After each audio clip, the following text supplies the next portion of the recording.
All right, and we are live. Good evening po sa inyong lahat mga kaguro. I'm pretty sure you are all staying safe, no? So just stay safe, stay put lang po tayo. And of course, we still continue to prepare for your upcoming licensure examination for teachers. And then, of course, you can still go back to our previous videos on YouTube. Nakikita niyo pa rin po yung ating videos on YouTube. This is actually our 83rd live stream video, no? Pang 83rd na po itong video natin tonight. We still have our 84th video tomorrow. And of course, you can still watch this on YouTube and also on Facebook. Now, you can also find us on some other social media. We are also on Instagram as at gurongpinoy.ph, and of course also on TikTok as at gurongpinoy. And we start with question number 1. Okay, question number one, very easy. Okay, this is elementary math. What is the LCM of 5, 2, and 7? LCM, of course, is the least common multiple. Okay, and we all know the differences between your factors and your multiples. When you say factors, these are the numbers that you use so that you can get a certain product. Okay, so say for 5, some factors of 5 would be 5 and 1. Okay, that will give you 10. And then you have 5 times 2, no? So 5 and 2, that is going to give you 5 and 1, that's 5. Then 5 times 2, of course, that's 10. 5 and 3, that's going to give you 15. 5 and 4, no, 5 times 4, that is going to give you 20, and so on. Okay, so again, the numbers that you are using in your multiplication so that you can get a certain product, those are your factors, and of course the answers, your products, those are your multiples. Okay, now again, in this question here, we are asked for the LCM. That's the least common multiple. Now, I've already told you, if you see this in your let, since it is asking for the least, you try to check, you start with the least number first. Okay, so pinakamababang number ka muna. Since you are looking for the least common multiple, so that means pag tama ang least na number mo, that is already going to be your answer. Okay, maraming salamat. Our first 50 stars, they came from Ma'am Rizal, Bolivar, Libuon. Maraming salamat, Ma'am Rizal, also our supporter. Thank you po. First 50 stars. Again, our goal tonight is 1,000 stars. Okay, so again, we start with the least number. Okay, unang-una po, unahin nyo yung pinakamababang number kasi pag tama yung pinakamababang number dyan, that means that is already the correct answer. Okay, so here, the least number that we have is 15. Now, you can see 15 divided by 5 can be, that would give you 3. 15 divided by 2 cannot be. So that means X po itong 15, no? Hindi siya po pwede. Now, what about the second least number? Second least number natin dito is 35. 35 divided by 5, that's 7. But 35 divided by 2 cannot be. So that means X itong 35. And now we go to the third least number that we have here, no? Second highest number din natin, 70. 70 divided by 5 can be, 70 divided by 2 can be, and 70 divided by 7 can be. And so that means 7 is the correct, 70, I mean, is the correct answer. So letter D, ang tamang sagot for this question here. Okay, so letter D po, 70, ang ating tamang sagot. Okay, so again, kaway-kaway sa mga nakakuha ng tamang sagot. But of course, if you're a math major, no, kung medyo bihasa ka na sa math, you don't need to really go into that process. So po pwedeng by just looking at it, alam mo na kung ano yung tamang sagot, kung alin yung tamang sagot, no? So sana all math major, nakikita ka agad. Ma'am Joy Dairit, maraming salamat po sa inyong maagang pakape. Thank you, Ma'am Joy, and I'll see you later sa ating supporters only meeting. Now, we go to number 2. Ang bilang ng pantig sa bawat taludtod ng tula ay patlang. Is this letter A, talinghaga? Letter B, sukat? Letter C, tugma? Letter D, kariktan? Ano ang tamang sagot for question number 2? This is Filipino. Again, please go ahead and help us reach our stars goal of 1,000 tonight. Ang goal po natin for our stars tonight is just 1,000 stars. So please do help us reach our goal of 1,000 stars tonight. That's only through our Facebook Live. Okay, if you think this video is helping you, if you think Gurong Pinoy is helping you prepare for the let, please do send us your stars so that we can reach our goal of 1,000 stars tonight. Maraming salamat, Sir Nino Vincent, for giving us 70 stars. Okay, for sending us 70 stars, Sir Nino. Maraming salamat po from Digos. Thank you so much, Sir Nino. Okay, so that's already 120 stars. Thank you. Okay, Ma'am Lizelle and Sir Nino. Okay, what is your answer for question number 2? Most of you here are answering letter B. Dito sa ating team YouTube, letter B ang karamihang sagot. What about our team Facebook? Ano po ang inyong sagot? Ma'am Mary Joy Mutia Serada, thank you po for sharing our video. Ma'am Ukti Van Jason, Ma'am Maria Jel Hentica, our top fans, maraming salamat po. Okay, again, going back to the question that we have here, ang bilang ng pantig sa bawat taludtod ng tula ay, ang ating tamang sagot, of course, would be sukat. Okay, so sukat po yan. Bilang ng pantig, how many syllables are there in your stanza or in your line? That is going to be your sukat. Sukat, okay? Measure in English. Now, tugma, of course, this is rhyme. Talinghaga and kariktan, no? These are already parts of your literature. Okay, so again here, letter B, ang ating tamang sagot, that is letter B, sukat. Now we go to number 3. Below are the different sources of energy. Which is the most disadvantageous because of its possible threat to human sources of food? Is it letter A, geothermal, letter B, fauna, letter C, wind, or letter D, solar? What's the answer for question number 3? This is science. Ma'am Ads and Madisa on Team YouTube. Hi, Ma'am Mek. Ang galing-galing mo po mag-explain. Hindi po nakakaantok. Watching from Sitangkay, Tawi-Tawi. Sa dulo ng Pilipinas, malapit na sa Malaysia. Hello po. Good evening, Ma'am Ads Ann. And of course, Assalamualaikum. Good evening po sa ating mga Muslim brothers and sisters. Kumusta po kayong lahat dyan, no? Welcome po sa Gurong Pinoy. Pasok po kayo.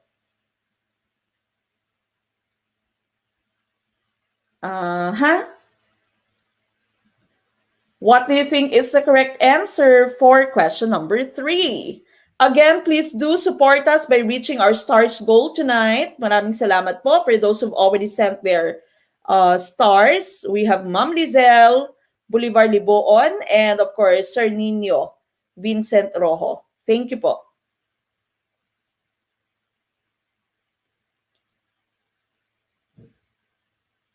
Okay. Ma'am Jeneline Abuel Alejandria, our supporter, maraming salamat po. I'll see you later after this live stream. A lot of you are answering letter A dito sa ating team YouTube. Letter A ang kanilang sagot. Dito naman sa ating team Facebook, karamihan din ay letter A. And that, of course, is the correct answer. Okay, so geothermal, this is the correct answer for number 3. When you say wind energy, of course, you know this, yung mga may wind energy, nakikita natin ito sa Ilocos, no, yung may wind turbine. And of course, this is one form of your renewable energy, no? So renewable energy ito, that means hindi na uubos yung wind. Solar energy natin, of course, this is also very popular, especially in hot countries like the Philippines. Napakaganda gamitin itong ating solar energy, no? Dito sa Amerika, dito sa amin, marami ding solar, but usually they use this in their light poles. Sa street light nila dito, solar na, no? Pero hindi ka makakakita na maraming street lights dito, no? So at first when we came here, it was very scary, no? Nakakatakot dahil wala pong street light, wala masyadong street light yung streets dito, yung daan dito, because of course wala naman masyadong naglalakad sa daan, no? And so there is really no need for street lights. But solar, of course, we know that this is renewable energy, and of course this is also very important, very easy to use. And yung fauna nyo naman, we don't usually use this fauna kasi this means the animals, no? So animals po to. Pag flora siya, kung flora, ito po pwede pa siyang gamitin as source of energy. Flora kasi are the plants that you find in a certain biome. When you say fauna naman, these are the animals that you find in your biome. So we don't usually use this as a source of energy, okay? They are the ones who need the different sources of energy. So fauna, again, these are the animals, the different types of animals that you find in a certain biome. The counterpart for this, if you are talking about plants, that is going to be the term flora. Okay, so flora naman for your plants. Okay, so again, fauna, we don't use this. Geothermal energy, of course, we know this. Okay, so this harnesses the energy coming from beneath the earth, no? So the environmental effects of geothermal development and power generation include the changes in land use associated with exploration and plant construction, noise and site pollution, the discharge of water and gases, the production of foul odors, and soil subsidence. Okay, so unang-una, nagiging iba ang pagkakagamit sa lupa, no, imbis na tamnan ng pananim yung lupa, tamnan ng rice for example, ay ginamit siya para sa planta. Okay, so yun yung unang-unang rason, no, nawala yung inyong vegetation because the land is used for geothermal plant. And another thing here that's very important is soil subsidence. Okay, when you say soil subsidence dito, bumababa yung lupa. Okay, so eventually magkakaroon siya ng sinkhole. Okay, may mga sinkhole sa inyong lupa. Okay, so again, correct answer is geothermal for number 3. Okay, so geothermal po ang ating tamang sagot. We go to number 4. What is meant by the statement, values are absolute? Values are blank. Is it letter A, changing, letter B, subjective, letter C, personal, or letter D, unchanging? What's the answer for number 4? Okay, what is the answer for number 4?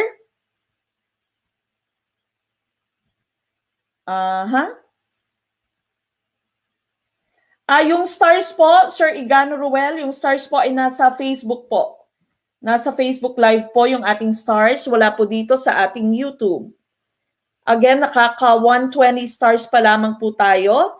Our goal tonight is to get 1,000 stars. So again, if you can, please do support Gurong Pinoy and please do send us your stars. We only have 120 stars at the moment. Kawawa naman kami, no? 120 stars pa lamang out of 1,000.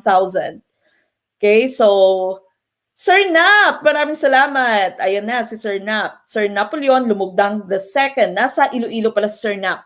Okay, nag-meeting daw with Ateneo de Iloilo. Magtuturo ka ba sa Ateneo, sir? Okay, magiging Atenista si Sir Nap. Okay, so again, that's 50 stars. We already have 170 stars. Maraming salamat. Okay, so thank you. 170 stars na po tayo. Habol po kayo if you want to support. Our goal tonight, again, is 1,000 stars. Okay, so we already have 170.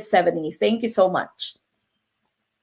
Okay, what is meant by the statement, values are absolute? Is it letter or values are blank? Is it letter A, changing, letter B, subjective, letter C, personal, or letter D, unchanging? What's the answer? Ayan na naman, Sir Aladdin Kalot. 4D, sure ako, itataya ko kapitbahay naming ang ingay-ingay, kanta pa more, pangit ng boses. Sir Aladdin, ah? Okay, now, a lot of you here are answering letter D. Letter D, ang sagot ng ating Team YouTube. Dito naman sa ating Team Facebook, letter D din ang kanilang sagot. And of course, the correct answer here is letter D. Tama po yan. Sir Jason Abarquez, Tante, maraming salamat po. How to send stars, Ma'am Mek? You have your star icon po. Diyan po sa ating chat box, may star po na icon. Yan po siya. Ma'am Lizelle, Bolivar Liboon, maraming salamat. May 20 stars ulit from Ma'am Lizelle. Okay, for number 4 again, the correct answer is unchanging. Balikan natin itong ating question. What is meant by the statements? Values are absolute. Okay, again, when you say absolute, that means it is fixed. Okay, so absolute. Absolutely. When you say absolutely, that means it is fixed, no? So the correct answer here is unchanging. Hindi siya changing. Hindi siya subjective or personal. Subjective and personal kasi pareho sila ng meaning. Okay, so again, when you say subjective, it depends on the person. It is personal. So letter D is the correct answer here. We go to number 5. 8,000 is invested at 12% simple interest. How much will the amount be after 2 years? Is it 9,600, 8,960, 8,240, or 9,920? This is math, but it's just simple interest. Ayon, ang dami na nagsend ng stars. Maraming salamat po. Ma'am Kathleen Marcos, also one of our supporters. Magkita-kita po tayo later after this live stream. The new Google Meet link po ay nakapost na sa ating Facebook page. Maraming salamat for the stars, Ma'am Kathleen. Ma'am May Canyotal, thank you for the stars. And also, she's also one of our supporters. Thank you so much po. Sir Nino, maraming salamat. 100 stars from Sir Nino. And from Ma'am Jeneline Abuel Alejandria, 100 stars. Thank you so much. Ma'am Lenny Sanchez, 50 stars. Thank you po. And of course, maraming salamat for all of you who are sending your stars. Ma'am Jeneline, that's another 50 stars. Thank you po. I cannot keep track na kung ilan na yung ating stars. I'm pretty sure we will be informed, we will be notified once we have reached our goal of 1,000 stars. Okay, now again, going back to the question that we have here, 8,000 is invested at 12% simple interest. How much will the amount be after 2 years? Now, a lot of you are answering letter D dito sa ating Team YouTube. Letter D ang kanilang sagot.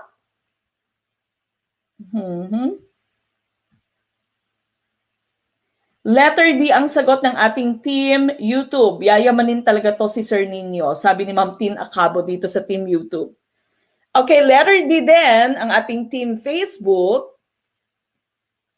Letter D din ang karamihang sagot. Again, our goal is 1,000 stars, so please do support us if you're watching us on Facebook. All right, now again, number 5. 8,000 is invested at 12% simple interest. How much will the amount be after 2 years? Is it letter A, 9,600, letter B, 8,960, letter C, 8,240, or letter D, 9,920? Okay, correct answer here, of course, should be letter D. Okay, letter D po, tamang sagot dito, 9,920. Okay, so that's 8,000 invested at 12% simple interest after 2 years. Okay, so again, you all know your formula for simple interest. Now, that's only principal, which was the original amount, times the rate. Ito po yung number na may percentage sign. But of course, you need to make sure that you convert this into its decimal form. Napakadali po lamang yan. You simply move the decimal point 2 times to the left. Okay, so alisin niyo po yung percentage sign and you move the decimal point 2 times to the left. Okay, and of course, you have time. Your time here, remember, it should be in years. Okay, hindi po siya po pwedeng in months. If you are given time in months, you need to still divide that by 12 so that you can get time in years. Because in our formula, the time here should be in years. Okay, so then again, your PRT, that's principal of 8,000 times 0.12. We got this from the 12%. Now we converted that into our decimal form, 0.12. And of course, times 2, because this is for 2 years, okay? And we added this to our principal. We added this to our original amount because we are looking for the total amount after 2 years, okay? So that means the principal plus the interest. And so that's 8,000. Your answer for this, no, yung product natin for 8,000 times 0.12 times 2 is 1,920. So adding this, you get letter D, which is 9,920. So again, correct answer is letter D, 9,920 for this question that we have here. Okay, yan po yung ating tamang sagot. And then of course, if you are part of our teams, all these slides are going to be posted there, no? Ipopost po itong lahat ng slides, pati po itong ating rationalization there in our teams right after this live stream. So abangan nyo po yan. You don't have to copy. Yan po yung kagandahan ng ating pagiging member ng ating Facebook teams, ang ating Gurong Pinoy teams, because of course, you don't need to copy anything. You can easily just download on your phone. You can easily just scroll sa inyong phone, no? Po pwede nyo din namang i-print. Okay, so again, number 5, correct answer, letter D po. Now, number 6, which of the following will give the same value as A, quantity, A multiplied by the quantity, B plus C minus D, and of course, what do you think is the correct answer? Is it letter A, AB minus AC plus AD, letter B, ABC minus D, letter C, AB plus AC minus AD, or is it letter D? No, letter D to dapat, no, ABCD. Kalimutan ang letter D. Okay, what do you think is the correct answer for number 6? Labas, mga math major. Okay, so ayon sa aking nakikita dito sa ating Facebook Live, malapit na po nating makuha yung ating stars goal. So again, if you can send us your stars, no? Pwede pa rin po kayo mag-send ng stars. We are a little more than halfway sa ating stars goal tonight. Okay, so pwede po natin ma-reach yung ating stars goal. Again, our stars goal is 100 stars. Ayan na, may dumagdag si Ma'am Mini Manalang Guzman. She just sent 100 stars. Maraming salamat po. Okay, malapit na po nating ma-reach yung ating stars goal tonight. Okay, please go ahead and send your stars. All right, what do you think is the correct answer for number 6? Number 6 na po tayo. Mga 1/3 na lamang po ay marireach na natin yung ating stars goal. Okay, so again, please do send us your stars. Please do support Gurong Pinoy. And please do help us in reaching our stars goal of 1,000 stars tonight. Just click the stars icon po na makikita nyo malapit dyan sa ating comment section. Okay, letter C ang sagot ng ating Team YouTube. Karamihan letter C ang sagot dito. Sa atin namang Team Facebook, ganun din. Karamihang sagot is also letter C. Okay, letter C din. Karamihang sagot ng ating Team Facebook. Let's take a look at our answers. Okay, the correct answer here, of course, should be letter C. Okay, so letter C po, that's AB plus AC minus AD. That is the correct answer. Ma'am Judeline Ruiz, maraming salamat sa inyong super sticker dito sa ating Team YouTube. Thank you po, Ma'am Judeline. Okay, so again, going back to the question that we have here, which of the following will give the same value as A multiplied by the quantity B plus C minus D? Now, all you need to do, of course, is to distribute yung letter A mo, no, yung variable na A mo. You are going to multiply this by all the factors that you have inside your parentheses. Okay, so that means A multiplied by B plus A multiplied by C minus A multiplied by D, no? So that means that is going to give us AB. Okay, A times B is AB. And then you have AC, no? So A multiplied by positive C. So that's plus AC. Then you have A multiplied by negative D, giving you minus AD. And so the correct answer here would be letter C. Letter C po ang ating tamang sagot. Okay, so that is the correct answer for the question that we have here. Okay, letter C for number 6. Now we go to number 7. This is still math. What is the sum of all the 2-digit numbers that are divisible by 5? Is it letter A, 945, letter B, 950, letter C, 960, letter D, 1050? What's the answer? Ano po yung answer? Ma'am Loyalin Bancali Dakipel, ma'am, ano po kailangan para makapag-send ng stars? Ayaw po kasi sa akin. Punta po kayo sa ating chat box, ma'am, at i-click nyo po yung star icon. Okay, tapos ayan po, may lalabas, help us reach 1,000 stars. And then you can choose the different numbers of stars that you can send us. Okay, so yan po siya. We're almost there, no? Malapit na po nating ma-reach yung ating stars goal. So please do help us. Ma'am Ray Era. Ma'am Ray Era, maraming salamat po for the stars. She just sent us 50 stars. Thank you so much, Ma'am Ray Era. Maraming salamat po for all those people who've already sent us the stars. Malapit na po nating ma-reach yung ating stars goal.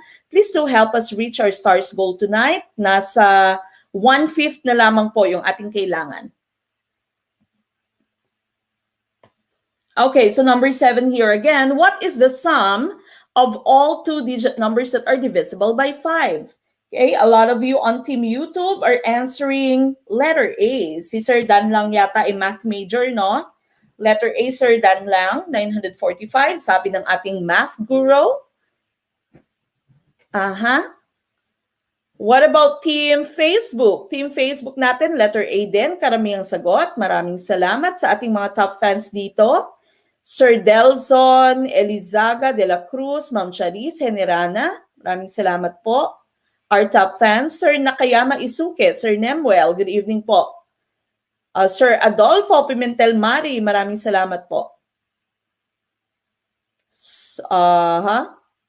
Ma'am Chona Audanraot, maraming salamat. Ma'am Roslyn Pogoy, thank you so much. These are our top fans. Okay, now a lot of you are also answering letter A. Ganun din yung ating top fan na si Sir Roger Abalos. Okay, now the correct answer here, of course, should be letter A. Tama po yung letter A. That's 945. Now, we all know that your 2-digit numbers that end with 0 and also that end with 5, that those are going to be divisible by 5, no? So if you are going to write all of this, all the 2-digit numbers that are divisible by 5, you start with 10. Of course, you don't include 5 dahil hindi siya 2-digit, no? We're looking for 2-digit numbers. So we start with 10, 15, 20, and so on. Now, you start from end to end. So 10 dito, pwede mo siyang i-add sa 95. We are looking for the sum, okay? We're looking for the sum. You add 10 plus 95, and that is going to give you 105, no? So 105. If you try to add 15 to 90, 105 pa rin siya. So that means from end to end, if you are adding from both ends, then you are going to get the sum of 105. Now, counting the numbers that we have here, meron po tayong 18 numbers, okay? 18 numbers in total. So that means that can actually help us get the number of pairs that we have, no? So papaano? We simply divide 18 by 2. So 18 by 2, that would tell us that we have 9 pairs, okay? So meron tayong 9 pairs, and we all know that the sum from end to end, when you're adding values from end to end, is 105. So we simply multiply our sum of 105 by 9 pairs that we have. And so the correct answer here would be 945. Okay, so 945 po ang tamang sagot. Again, you just get the sum from end to end. Then you count the number of items that you have divided by 2 because we are looking for the pairs that we have.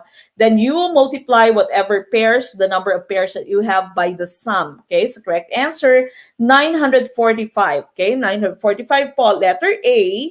Yan po ang tamang sagot for this question. Okay, so again, number 7, letter A, 945 is the correct answer. Now we go to number 8. This is science. A toothpick can float on the surface of the water, primarily because of letter A, surface tension, letter B, viscosity, letter C, buoyant force, letter D, liquid pressure. What's the answer? What's the answer for question 8? Hindi pa po natin na-reach yung ating stars goal. Malapit na po. If you can send us your stars, please go ahead and send us your stars. Please just click the icon that you find beside the comment. No? Mag-click po kayo ng stars icon dyan and send us stars. Again, siguro meron na lamang tayong kailangan na 200 stars. Ma'am Arlene, maraming salamat yon. Nag-send si Ma'am Arlene ng 50 stars. Thank you po. Okay, konting-konti na lamang po ang ating kailangan. Again, if you can support Gurong Pinoy by sending your stars, please go ahead and send us your stars so we can reach our stars goal of 1,000 tonight.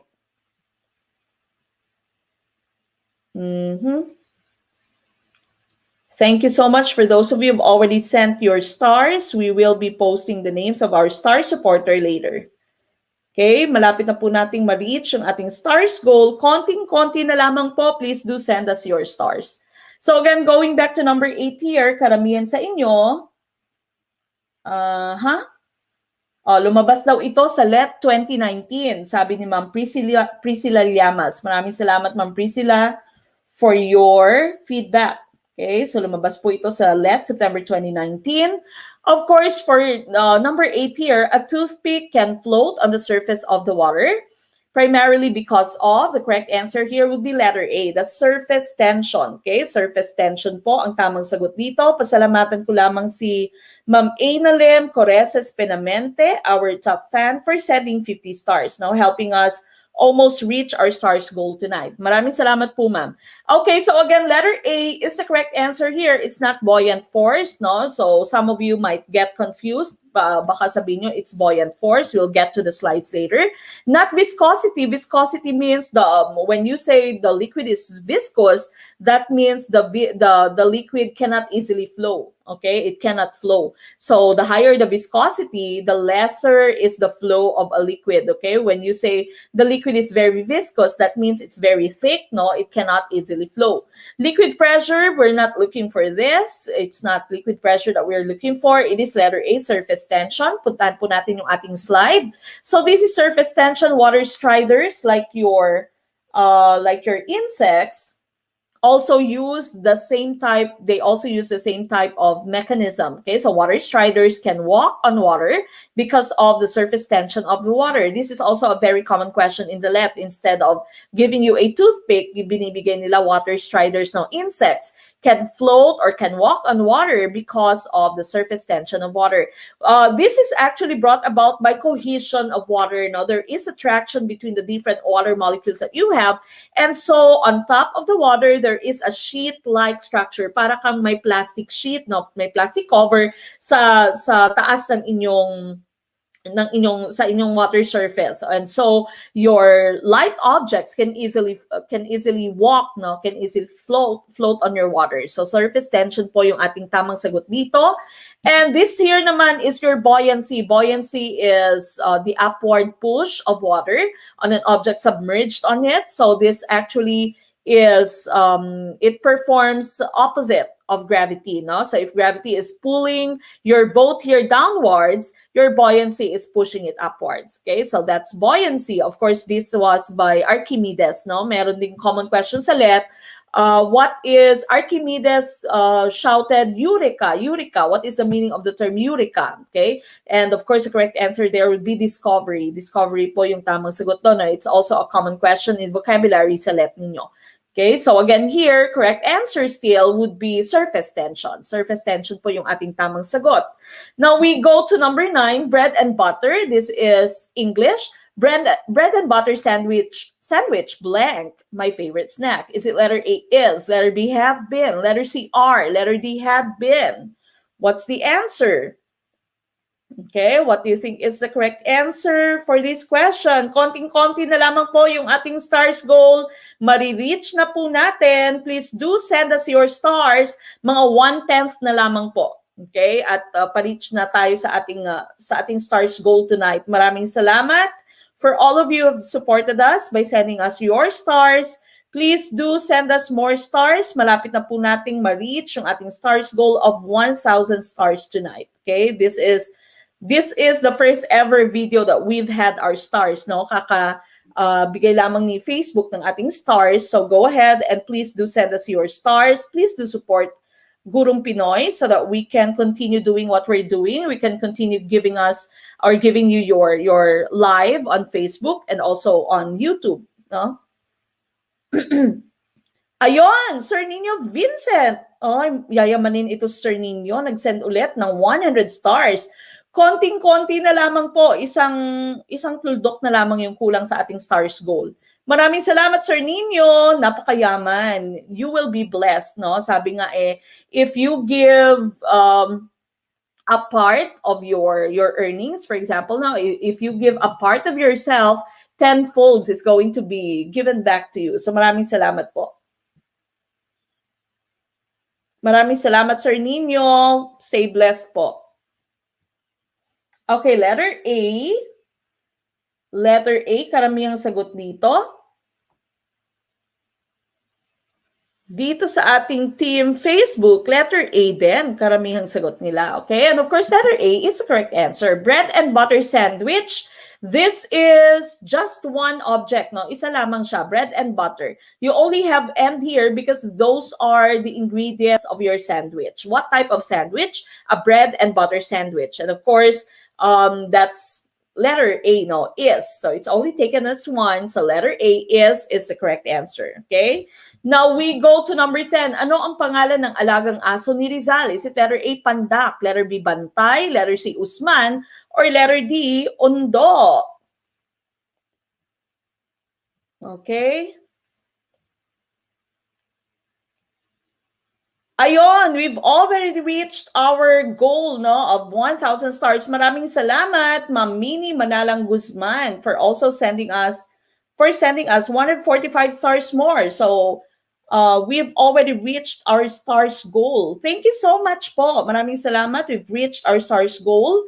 And of course, this is going to be used to fund our scholars.